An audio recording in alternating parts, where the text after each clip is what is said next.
Kekerasan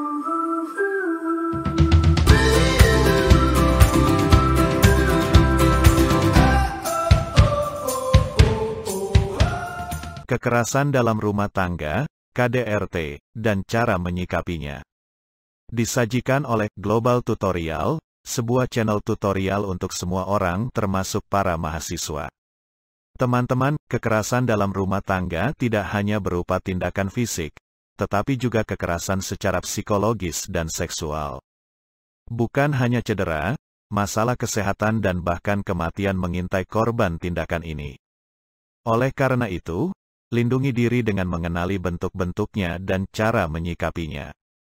Kekerasan dalam rumah tangga, KDRT, adalah segala bentuk ancaman, pelecehan, dan kekerasan antara dua orang yang terikat dalam hubungan pernikahan atau anggota keluarga lain, misalnya anak. Ini merupakan salah satu bentuk hubungan abusif dan toksik yang cukup sering terjadi. Siapapun berpeluang menjadi pelaku atau korban KDRT. Namun, pada kenyataannya, sebagian besar korban KDRT di Indonesia adalah wanita. Sebuah penelitian mengungkapkan bahwa sekitar 30% wanita Indonesia pernah mengalami KDRT, bahkan beberapa kasus KDRT dialami oleh wanita hamil. Meski dianggap sebagai pihak yang lebih kuat, kekerasan juga dapat dialami oleh pria, terutama pria yang berada dalam hubungan sesama jenis. Situasi ini bisa menjadi lebih sulit bagi pria, karena mereka tidak ingin disebut lebih lemah dari pasangannya. Macam-macam kekerasan dalam rumah tangga sebelumnya telah disebutkan bahwa kekerasan dalam rumah tangga tidak hanya dalam bentuk fisik, melainkan psikis dan seksual yang bisa saja terjadi secara terus-menerus. Ancaman dengan senjata dan kematian adalah risiko terbesar yang dapat muncul jika KDRT tidak dihentikan. Tanda akibat kekerasan fisik dalam rumah tangga dapat terlihat dengan mudah, misalnya berupa luka dan memar. Begitu pula dengan kekerasan psikologis yang dapat meninggalkan luka batin dan memicu beberapa kondisi, seperti stres dan depresi. Ada kalanya korban KDRT bahkan tidak tahu bahwa dirinya sedang mengalami kekerasan dalam rumah tangga. Nah, ada beberapa bentuk kekerasan dalam rumah tangga yang perlu Anda ketahui, yaitu, 1. Kekerasan emosional. Berikut ini adalah tanda-tanda kekerasan dalam rumah tangga yang mungkin saja pernah atau sedang Anda alami. Pasangan mengkritik atau menghina Anda di depan umum. Pasangan menyalahkan Anda atas perilaku kasarnya dan mengatakan bahwa Anda pantas mendapatkannya. Anda sering merasa takut pada pasangan. Anda mengubah kebiasaan atau perilaku tertentu demi menghindari pasangan marah.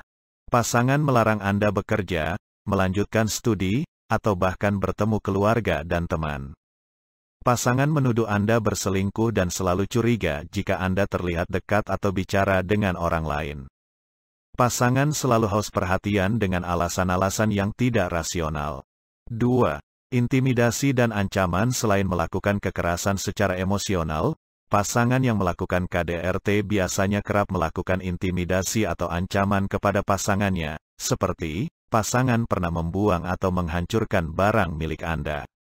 Pasangan terus-menerus mengikuti dan ingin tahu keberadaan Anda. Pasangan mengancam akan membunuh dirinya sendiri atau membunuh anak Anda. Pasangan selalu memeriksa benda-benda pribadi Anda atau membaca pesan singkat dan surat elektronik Anda. Pakaian yang Anda kenakan ataupun makanan yang Anda konsumsi dikontrol olehnya. Pasangan membatasi uang yang Anda pegang, sehingga Anda tidak dapat membeli kebutuhan penting untuk diri sendiri dan anak. Selain beberapa hal di atas, pelecehan terhadap agama, cacat atau kekurangan fisik, etnis, ras, atau strata sosial antar pasangan juga dapat dikategorikan sebagai KDRT. 3. Kekerasan fisik. Kekerasan fisik adalah jenis kekerasan yang kerap terjadi dalam kasus kekerasan dalam rumah tangga. Tindakan kekerasan tersebut dapat berupa memukul, menamparkan, menendang, mencekik, menjambak, atau bahkan membakar anggota tubuh Anda atau anak Anda. Tak jarang pasangan juga mengikat atau mengurung Anda di dalam rumah. Perilaku tersebut biasanya dipicu oleh kecanduan minuman beralkohol dan penggunaan obat-obatan terlarang. 4. Kekerasan seksual. Kekerasan seksual juga bisa terjadi pada korban yang mengalami kekerasan dalam rumah tangga. Berikut ini adalah beberapa tanda kekerasan seksual. Pasangan memaksa Anda melakukan sesuatu yang tidak ingin Anda lakukan, termasuk berhubungan seksual. Pasangan menyentuh anggota tubuh sensitif Anda dengan cara tidak layak. Pasangan menyakiti Anda selama melakukan hubungan seksual. Pasangan memaksa berhubungan seksual tanpa mengenakan kondom atau alat kontrasepsi. Pasangan memaksa Anda untuk berhubungan seksual dengan orang lain. Setelah melakukan tindak kekerasan, biasanya pelaku KDRT akan meminta maaf dan berjanji tidak akan mengulangi kesalahannya, bahkan memberikan hadiah untuk menebus rasa bersalahnya. Sikap seperti ini biasanya tidak lama dan kemungkinan ia melakukan tindakan KDRT kembali bisa saja terjadi. Menyikapi kekerasan dalam rumah tangga. Upaya untuk keluar dari hubungan penuh kekerasan sering kali tidak mudah. Ketergantungan finansial bisa menjadi salah satu alasan untuk terus bertahan di dalam situasi yang membahayakan ini. Korban KDRT yang mencoba lari justru mendapat kekerasan yang lebih buruk lagi jika tertangkap. Pada pasangan heteroseksual, suami yang menyiksa istrinya juga seringkali tidak ingin sang istri membawa pergi anak mereka. Semakin lama bertahan di dalam situasi KDRT, semakin besar pula bahaya yang mengancam.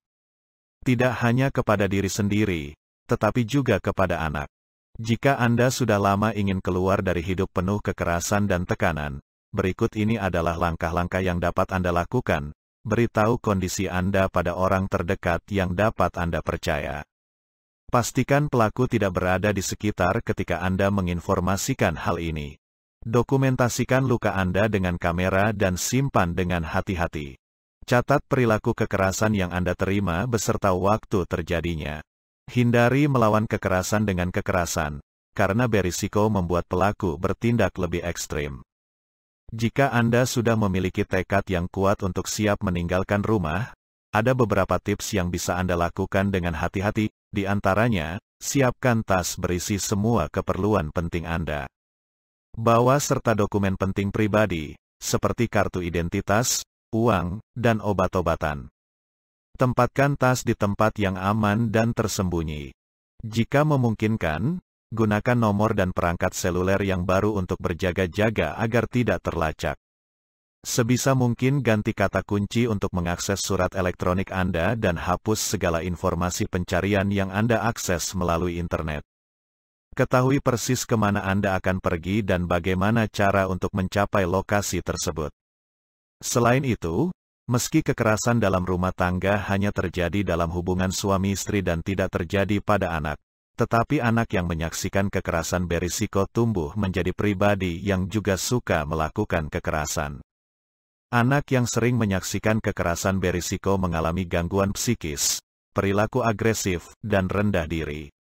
Di Indonesia, Undang-Undang KDRT Pasal 26 Ayat 1 menyebutkan bahwa hanya korban yang dapat melaporkan secara langsung tindak KDRT kepada polisi. Selain itu, Pasal 15 UU KDRT menyatakan bahwa tiap orang yang mendengar, melihat, atau mengetahui terjadinya kekerasan dalam rumah tangga wajib melakukan upaya untuk mencegah tindakan kekerasan, memberi pertolongan dan perlindungan, serta membantu proses pengajuan perlindungan. Korban KDRT dapat melaporkan tindak kekerasan yang dialaminya ke Pusat Pelayanan Terpadu Pemberdayaan Perempuan dan Anak, Komisi Nasional Perempuan, atau Unit Pelayanan Perempuan dan Anak di kantor polisi. Demikianlah tutorial, kekerasan dalam rumah tangga dan cara menyikapinya. Channel Global Tutorial dimaksudkan membantu semua orang yang ingin menambah wawasan, dan juga bagi mahasiswa perguruan tinggi negeri maupun swasta manapun di Indonesia. Video tutorial juga dituturkan dan disubtitelkan agar dapat ditonton, dibaca sambil didengarkan. Jangan khawatir jika belum langsung paham. Itu wajar. Untuk pemahaman yang lebih baik, putar dan dengarkan video ini berulang-ulang. Selamat mengikuti. Subscribe dan like, agar Anda mendapatkan update tutorial lainnya. Bagikan juga link video ini, agar teman lain juga mendapatkan manfaat channel ini. Sekian dan terima kasih.